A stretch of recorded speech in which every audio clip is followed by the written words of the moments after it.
છે।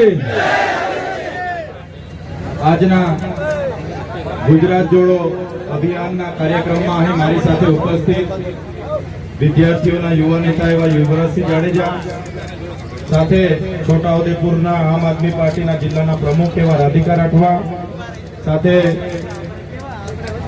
છોટાઉદેપુર વિધાનસભાના પ્રભારી એવા વિનુભાઈ રાઠવા, સાથે આજે ખૂબ મોટી સંખ્યામાં કાર્યકરો સાથે આમ આદમી પાર્ટીમાં જેમનું આપણે સૌએ સ્વાગત કર્યું છે એવા આ વિસ્તારના તાલુકા પંચાયતના કારોબારી અધ્યક્ષ એવા રાજેશભાઈ રાઠવા, સાથે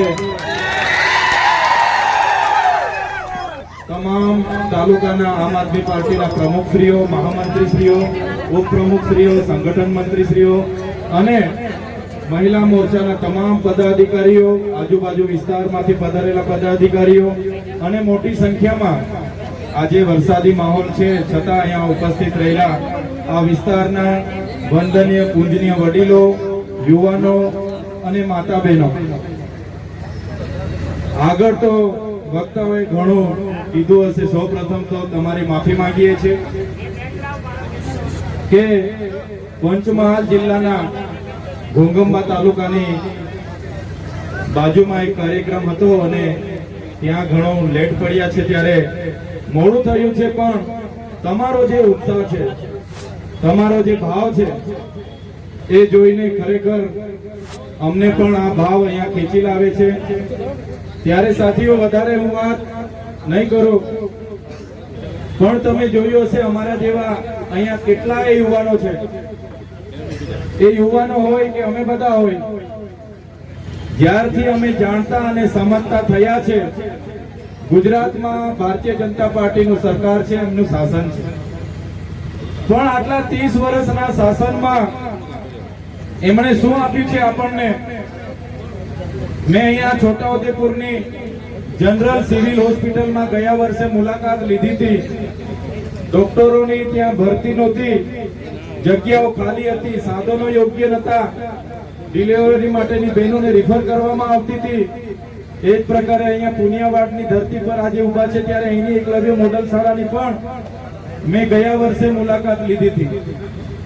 આ વિસ્તારમાં શાળાઓમાં પૂરતા શિક્ષકો નથી, શાળાઓના ઓરડાઓ નથી, એ બાબતે પણ ભૂતકાળમાં અમે રજૂઆતો કરી છે। અહીંયા જીએનએમ ના નામે બોગસ કોલેજો ચાલતી હતી, અહીંયા નકલી સિંચાઈની કચેરી હતી, ત્યારે પણ અમે સરકારને અહીંયા આવેદન પત્ર આપીને અહીંયા વિરોધ પ્રદર્શન કરીને ધ્યાન દોર્યું છે।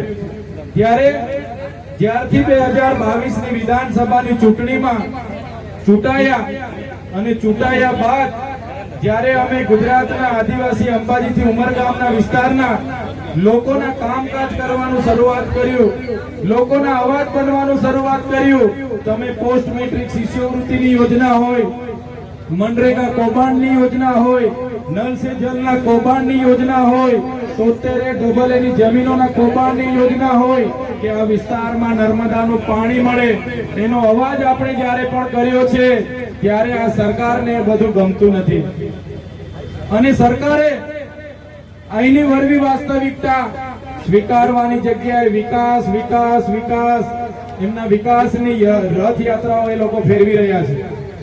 ત્યારે અમે બધા સરકારમાં આવી રજૂઆતો કરી એમને વાસ્તવિક ચિત્ર બતાવીએ એટલે સરકાર પોલીસનો ઉપયોગ કરીને અમારા જેવા ધારાસભ્યને પણ જેલોમાં મોકલે છે। તમે જોયું હશે હમણાં બાપુએ કીધું યુવરાજસિંહ જાડેજાએ કે મંત્રીમંડળ હમણાં બદલે છે, પણ આપણા વડવાઓ કહેતા હતા કે ભેંસ ઓછું દૂધ આપે તો ભેંસના ખીલા બદલવાની કરતા આપણે ભેંસ જ બદલી નાખવા પડે। ત્યારે આ લોકો ભલે મંત્રીમંડળ બદલતા હોય, આવનારા 2027માં આપણે બધાએ સરકાર જ બદલી નાખવાની છે। ત્યારે આપણે સરકાર જ બદલી નાખવાની છે। 30 વર્ષ એ લોકોને આપ્યા છે માત્ર ભ્રષ્ટાચાર। આપણા વિસ્તારમાં એક નાનો કામ કરાવવા માટે આપણે પૈસા આપવા પડે એટલો મોટો ભ્રષ્ટાચાર એમણે કર્યો છે। એ ઉજાગર કરી એટલે અમારા જેવા નેતાઓ પર પોલીસનો ઉપયોગ કરીને ખોટા કેસો કરવામાં આવે છે। તમે જોયું હશે હમણાં એટીવીટીની યોજનાની મીટિંગ છે એમ કરીને અમને બોલાવ્યા. એટીવીટીની યોજના એટલે તમે જાણો છો, આપણા વિસ્તારના લોકોના પીવાના પાણી, રોડ, રસ્તા, ગટર લાઈન, આવાસ, શિક્ષણ, આરોગ્ય માટે અમારે આયોજન કરવાનું હોય, છતાં આ લોકોએ પ્લાનિંગ બંધ મને બોલાવ્યા અને ત્યાં કોન્ટ્રાક્ટરોને એમાં સભ્ય તરીકે એમણે લીધા. ત્યારે મેં એટલી જ રજૂઆત કરી કે અમે ચૂંટાયેલા લોકો અહીંયા સભ્ય તરીકે બરાબર છે, અમે કોઈ પણ એનજીઓ, કોઈ પણ બહારના કોન્ટ્રાક્ટરો કે કોઈ પણ એજન્સીઓને અહીંયા સભ્ય તરીકે અમે ગ્રાન્ટ આપવાના નથી. બસ આટલી વાતમાં ત્યાંના ભાજપના લોકોએ મારી સાથે પ્રાંત અધિકારી કચેરીમાં ઝઘડો આખો કર્યો. તમે જોયું હશે, નાની એવી બાબતમાં આખો ઝઘડો કર્યો અને ત્યાંના સાંસદ આખું ટોળું લઈને આવ્યા. આખા જિલ્લાની પોલીસ એમના ગૃહમંત્રીએ મોકલી આપી અને મને તાત્કાલિક ધોરણે એરેસ્ટ કરી લેવામાં આવ્યો, મારી ધરપકડ કરવામાં આવી. ત્યારે તમે જોયું હશે જે પ્રકારે પોલીસે મારી સાથે વર્તન વ્યવહાર કર્યો, ધક્કો માર્યો, ધક્કા મૂકી કરીને ઘસડીને જીપમાં બેસાડીને લોકો લઈ જવા લાગ્યા. મારા પરિવારના લોકો મને મળવા માટે આવ્યા, મારા સાથી આગેવાનો મળવા માટે આવ્યા, પણ ભાજપના નેતાઓ એમના ગૃહમંત્રીનું પોલીસ પર એટલું બધું દબાણ કે આખી રાત રાજપીપળાની જેલમાં રાખવામાં આવ્યા. પણ ઘરેથી લાવેલા ટિફિન કે કપડા કે કોઈ વસ્તુ મને આપવા નહીં દીધી. એક સામાન્ય બાબત જ્યારે બને તો મામલતદાર બેઠા હોય અને મામલતદાર ત્યાં તમને અડધા કલાકમાં જામીન આપી દેતા હોય છે. ત્યારે આવી સામાન્ય બાબતમાં પણ 307 જેવી ગૃહમંત્રીના ઈશારા પર ગંભીર કલમો લખવામાં આવી અને એ કલમોના આધીન મને સેશન કોર્ટમાં રજૂ કરવામાં આવ્યો. સેશન કોર્ટમાં મારા વકીલો જે મેં કર્યા હતા મારા કેસ લડવા માટે, એ વકીલો ગેટ પર આજીજી કરે કે સાહેબ અમે ચૈતરભાઈના વકીલો છે, અમને અંદર જવા દો, અમે કેસ લડવા માટે આવ્યા છે. છતાં પોલીસ પર એટલું બધું ગૃહમંત્રીનું દબાણ કે પોલીસ એક પણ વકીલને અંદર નહોતા આવવા દેતા, આજીજી કરે અને બાદમાં કોર્ટમાં મારા જામીન રદ થયા. તમે સોશિયલ મીડિયા, મોબાઈલના વિડીયો થકી જોતા હશો, સામાન્ય બાબતમાં નર્મદા જિલ્લાનો વતની એટલે મને નર્મદા જિલ્લાની જેલમાં રાખવા પડે, એની જગ્યાએ મને વિતાડવા માટે સેન્ટ્રલ જેલ વડોદરા, જે સયાજીરાવ ગાયકવાડે બનાવેલી જેલ, અંગ્રેજો વખતની જેલમાં મને રાખવામાં આવ્યો. ત્યાં 1600 થી 1700 પાકા કેદીઓ, કોઈને 10 વર્ષની સજા પડે, કોઈને 15 વર્ષની, કોઈને 20 વર્ષની, કોઈને આજીવન પડે, કોઈને ફાંસીની સજા પડે, કોઈ આતંકવાદની પ્રવૃત્તિમાં પકડાય, કોઈ ગોધરાકાંડમાં પકડાય, એવા કેદીઓ સાથે એકલા કોટડીમાં હાઈ સિક્યુરિટીમાં મને રાખવામાં આવે. એક અંધારી કોટડીમાં, અંદર જ ટોયલેટ, બાથરૂમ, અંદર પીવાનું પાણી, અંદર જ જમવાનું આવે એટલે સવારે ખોલીને પકડી લેવાનું અને જેલનું જમવાનું, જેલની સાદડી પર ઊંઘવાનું, એમ કરીને ઘરના મળવા આવે, મુલાકાત નહીં આપે. મારા આગેવાનો બરોડા જેલ પર આવીને આખો દિવસ બેસે પણ સરકાર મુલાકાત નહીં આપે. ઉપરથી એટલું બધું ગૃહમંત્રીનું દબાણ કે મને એ પ્રકારની જેલમાં એમણે રાખવું પડ્યું.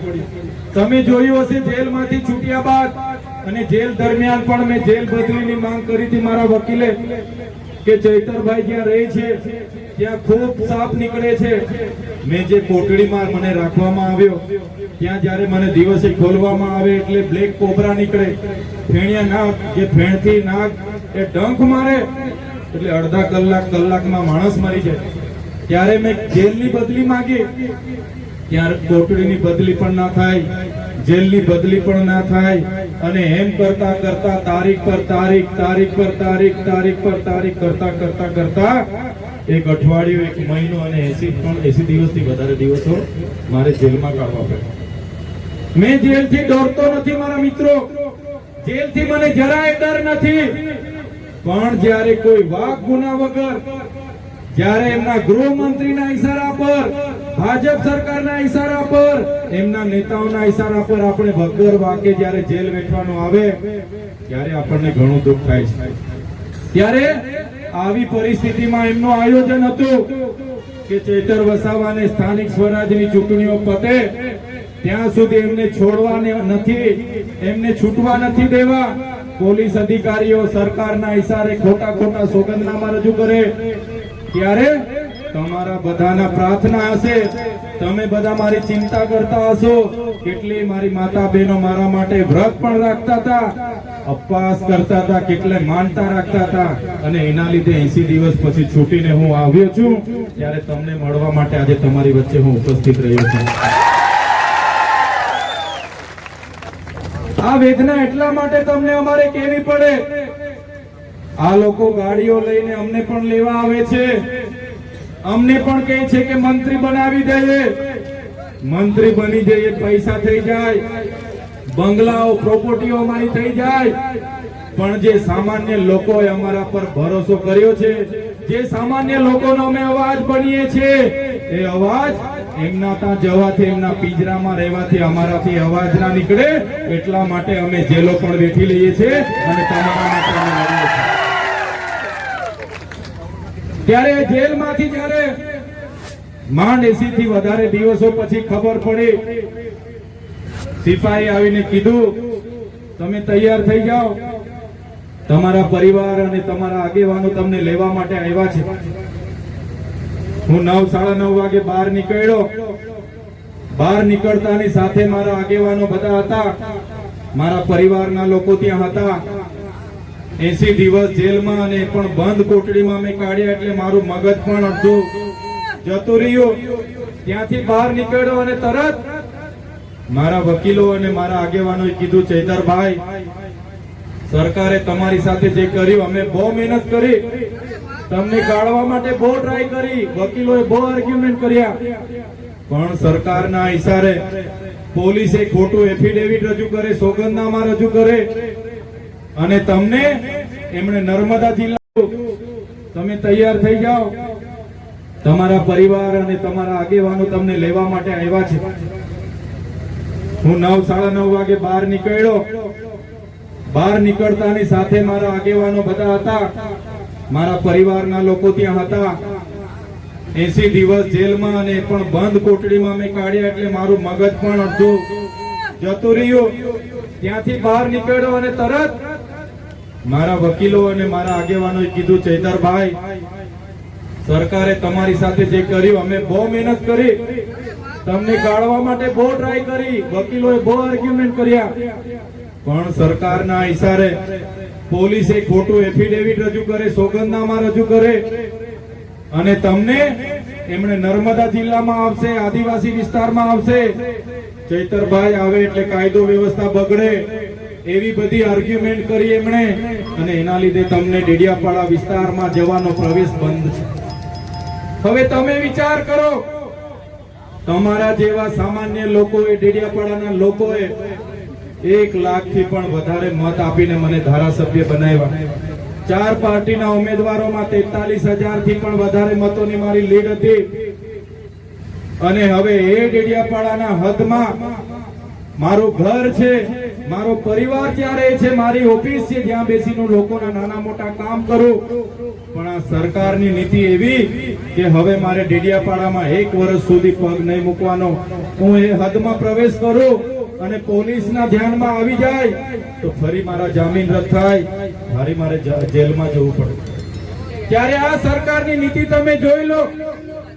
વિરોધ પક્ષના ધારાસભ્ય છું, આદિવાસીનો અવાજ બનું છું, આદિવાસીઓ માટે શિક્ષકોની માંગ કરું છું, નર્મદા ડેમનું પાણી મળે એની માંગ કરું છું, મનરેગા કૌભાંડ મેં ઉજાગર કર્યું, નકલી કચેરી મેં બતાવી, ત્યારે આ સરકારે એના બદલામાં મને જેલ બતાવી અને જેલમાં મને આ વેદના આપી. ત્યારે મારા વડીલો, મારા યુવાન સાથીઓ, મારી માતાઓ, તમને હું આહ્વાન કરું છું, તમને મેં અપીલ કરું છું, આ લોકો સામે આપણે લડવાનું છે. આ લોકોને આવનારી ચૂંટણીમાં ઈંટનો જવાબ તમારે પથ્થરથી આપવાનો છે. ઈંટનો જવાબ પથ્થરથી આપીને એનો બદલો તમારે લેવાનો છે. ત્યારે માંડ જેલમાંથી આવ્યા અને ત્યારે અમારે રાજપીપળા હું રહ્યો, અને રાજપીપળાના બાજુના જૂના રાજ ગામ, સાંસદ મનસુખભાઈ વસાવાનું પોતાનું ગામ, પોતે 60 ટર્મથી સાંસદ, 30 વર્ષથી એમની સરકાર. ત્યાંના લોકો મને મળવા આવ્યા એટલે કીધું ચૈતરભાઈ સ્ટેચ્યુ ઓફ યુનિટી થી આજુબાજુમાં અમારા ગામો છે. અમારા ગામોનો ઇતિહાસ 500-700 વર્ષનો છે. આજે પણ અમારે ત્યાં રોડ નથી. અમારી જ્યારે કોઈ બેનને સગર્ભા હોય અને એને જ્યારે પ્રસૂતિની પીડા પડે, ડિલિવરી માટે અમારે લઈ જવું હોય, ત્યારે 108 પણ અહીંયા નથી પહોંચતી.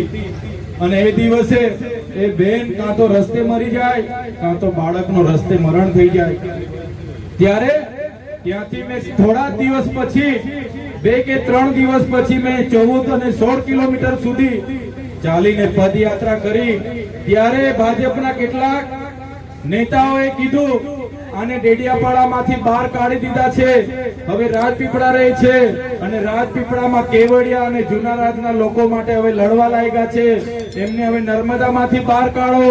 ત્યારે નેતાઓને પણ મેં કહેવા માંગુ છું, તમે મને ડેડિયાપાડાથી કાઢી નાખશો, તમે મને નર્મદાથી પણ કઢાવી દેશો, પણ આ ચૈતરભાઈ વસાવા અમારા લોકોના દિલોમાં રહે છે.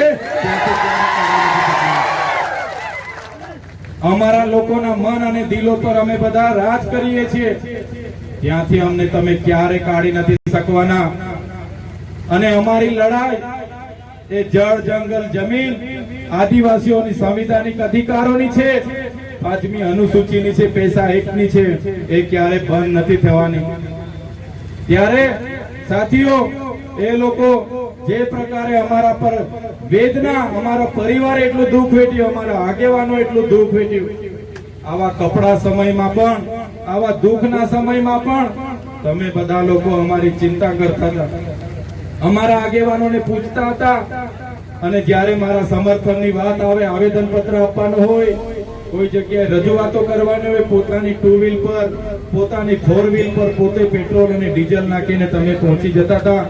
ત્યારે મને ભાવ હતો કે છોટાઉદેપુર જિલ્લામાં નવા વર્ષે જવાનું છે અને મારા રાજેશભાઈ, વિનુભાઈ, રાધિકાબેન રાઠવા અને બધાએ આગ્રહ કર્યો કે તમે આવો, અમારા યુવાનો, અમારા વડીલો તમને મળવા માંગે છે.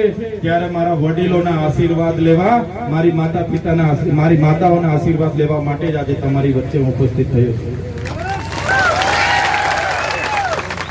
અમારી ટીમ ખૂબ નાની છે. અમારા રાજેશભાઈ આજે અમારી સાથે જોડાયા છે. આ લોકો રાજેશભાઈનો ઇતિહાસ કાઢશે. રાજેશભાઈને પણ આવનારા દિવસોમાં હેરાન કરી શકે, વિનુભાઈને પણ કરી શકે, મને પણ કરી શકે. એમની 30 વર્ષની સરકાર છે, એમની પાસે પોલીસ છે, એમની પાસે ઈડી છે, એમની પાસે સીબીઆઈ છે, પણ અમારી પાસે તમારા જેવી ઈમાનદાર જનતા છે. અમે કોઈના બાપથી ડરવાના નથી. જ્યાં સુધી તમે અમારી સાથે છો ત્યાં સુધી અમારી પાસે હિંમત છે, તાકાત છે. અમે તમારો અવાજ ક્યારે દબાવવાની દઈએ. તમારા અધિકારોનો અવાજ આવનારા દિવસોમાં તાલુકા, જિલ્લા પંચાયતોમાં પણ ગુંજવાનો છે, આવનારા દિવસોમાં વિધાનસભાઓમાં પણ ગુંજવાનો છે. હું જેલમાં હતો, પછી છૂટીને આવ્યો, મારા મોબાઈલો પણ એ લોકોએ જમા લઈ લીધા. બાદમાં મેં મોબાઈલોમાં જોયું તો આ વિસ્તારના કેટલાક ધારાસભ્ય અને સાંસદો અને એક તો આ બાજુના મંત્રી એ જાહેર મંચ પરથી કહેતા હતા કે ચૈતર વસાવા તો ગયા, હવે 2 વર્ષ સિવાય બહાર ન અમે આવવા દઈએ, ચૂંટણીઓ પતી જશે છતાં એ બહાર ન આવવા દઈએ. પણ આજે અમારા સામાન્ય, આજે અમારા આદિવાસી વડીલોના, અમારી માતા બહેનોના આશીર્વાદથી અમે અહીંયા આવ્યા છે. ત્યારે એ નેતાઓને પણ કહેવા માંગુ છું, તુમકો કા લગતા થા, तुमको क्या लगता था नहीं लौटेंगे? गलत. जब तक तोड़ेंगे नहीं तब तक छोड़ेंगे नहीं. हमको क्या अंडू पंडू गंडू झंडू समझ के रखा है क्या? ये चैतर वसावा है, चैतर वसावा कभी झुकेगा नहीं. बस તમારા આશીર્વાદ હશે. તમારા હરેક મોરચામાં લડવા માટે આગેવાનો તૈયાર છે. તમે રાતે 12 વાગે કહેશો, રાજેશભાઈ એમની ટીમ 12 વાગે આવશે. તમે રાતે 2 વાગે કહેશો, વિનુભાઈ અને ટીમ રાતે 2 વાગે આવશે. હંમેશ માટે અમે લડવાના છે. પણ સાથીઓ, આવનારા દિવસોમાં જ્યારે ચૂંટણીઓ આવવાની છે એમાં તમારા માંથી સારા લોકોએ સત્તાનું સુકાન સંભાળવું પડશે અને સત્તા એમની પાસેથી આપણે ખોજીને એ સત્તા પર બેસીને એ લોકોને આપણે પાવર આપણો બતાવવો પડશે. એ લોકોને પાવર આપણે બતાવવો પડશે. ત્યારે આપણે મતાધિકારનો ઉપયોગ કરીને આવનારા દિવસોમાં પરિવર્તન લાવવાનું છે. જે અમને હેરાનગતિ થઈ છે, જે અમારા પરિવાર પર વેઠ્યું છે, આ તમારા ભાઈ પર જે સરકારે દમન કર્યું છે, અમને જે વેદના આપી છે, મારા વડીલો, મારા યુવાનો, મારી માતા બહેનોને કેમ છું, એનો બદલો તમારે તાલુકા જિલ્લા પંચાયતોમાં લેવાનો છે. સરકાર સામે લડો એટલે તમને જેલ થાય. અમારા રાજુભાઈ કરપડા, પ્રવીણભાઈ રામ, એમણે કીધું કે ખેડૂતોને સરકારે જાહેર કરેલા ભાવ મળવા જોઈએ. સરકારે મકાઈના ભાવ 2100 જાહેર કર્યા તો ખેડૂતોને 2100 મળવા જોઈએ, 1800 નહીં ચાલે. એમણે કીધું કે સરકારે કપાસના ભાવ 1622 રૂપિયા જાહેર કર્યા, અમારા ખેડૂતોને 1622 મળવા જોઈએ, એમાં 1200 રૂપિયા નહીં ચાલે. ત્યારે એ લોકોને પણ આજે 85 જેટલા આગેવાનોને આ સરકારે જેલમાં નાખ્યા છે. ત્યારે આવનારા દિવસોમાં ખેડૂતોની લડાઈ પણ આપણે લડવાની થશે. ત્યારે મારા વડીલો, મારા યુવાનો, તમને હું કેમ છું, જ્યારે પણ લડવાનું થશે, બસ તમે અમારા માટે એક દિવસ ફાળવજો. તમને આ વિસ્તારમાં દરેક બાબતે ન્યાય અપાવવા માટે અમારી ટીમ તમારી વચ્ચે આવીને ઊભી થઈ જશે. ત્યારે મારા પરિવાર, મારા તાલુકામાં, મારા મત વિસ્તારમાં, ડેડિયાપાડામાં મને જવા દેવામાં નથી આવતો, પણ આ છોટાઉદેપુરના લોકોએ બધાએ મને એટલો જ પ્રેમ આપ્યો છે, એટલી જ લાગણી આપી છે. ક્યારેક અમે તમારા ગામમાં પણ આવી જશું તો મારી બહેનો છે, મારા ભાઈઓ છે, રાતે આવીશું તો રોટલો ને પાણી તો અમને પૂછીને જમાડીને મોકલશે. આ ભાવ તમારો અમને ખેંચી લાવે છે. અને હવે તો ખૂબ સારા આગેવાનો આવી ગયા છે. આવનારા દિવસોમાં ખૂબ સારું આપણે સંગઠન બનાવીને લડવાનું છે. ત્યારે સાથીઓ, આજે પુનિયાવાડની આ ક્રાંતિકારી ધરતી પર અમે આવ્યા છે. ત્યારે વરસાદનો મોસમ છે. કામના દિવસો હોવા છતાં, સમય ઘણો થયો છતાં આ વિસ્તારના તમામ પૂજનીય વંદનીય વડીલો, યુવાનો, માતા બહેનો અને આજે ખાસ અમારી ટીમમાં અમારી હિંમત વધારવા માટે, અમને મનોબળ પૂરું પાડવા માટે 7000 થી પણ વધારે કાર્યકર્તાઓથી જોડાયેલા રાજેશભાઈ, એમની ટીમ અને ખાસ આજના કાર્યક્રમનો અવાજ ગાંધીનગર સુધી પહોંચે, આ કાર્યક્રમનો અવાજ દિલ્હી સુધી પહોંચે, એના માટે મીડિયા મિત્રો ખડે પગે આજે ઉભા છે. એમનો પણ ખૂબ ખૂબ આભાર માનું છું. પોલીસ મિત્રો કાયદો વ્યવસ્થા જાળવવા માટે પણ ઉભા છે, એમનો પણ હું ખૂબ ખૂબ આભાર માનું છું. છોટાઉદેપુર માંગે, છોટાઉદેપુર માંગે, કવાડ માંગે, કદવાલ માંગે, બોડેલી માંગે, સંખેડા માંગે, નસવાડી માંગે. આવનારા દિવસોમાં પરિવર્તનની લહેરમાં અમે અપેક્ષા રાખીએ છીએ કે બધા સાથે મળીને છોટાઉદેપુરની તમામ જિલ્લા પંચાયત, તમામ તાલુકા પંચાયતના સદસ્ય તમારામાંથી ચૂંટાઈને આવે, પ્રમુખ બને અને આપણા લોકોના કામ કરે, એવી અભ્યર્થના સાથે બધાનો ખૂબ ખૂબ આભાર. ધન્યવાદ. જય જોહાર, જય જોહાર.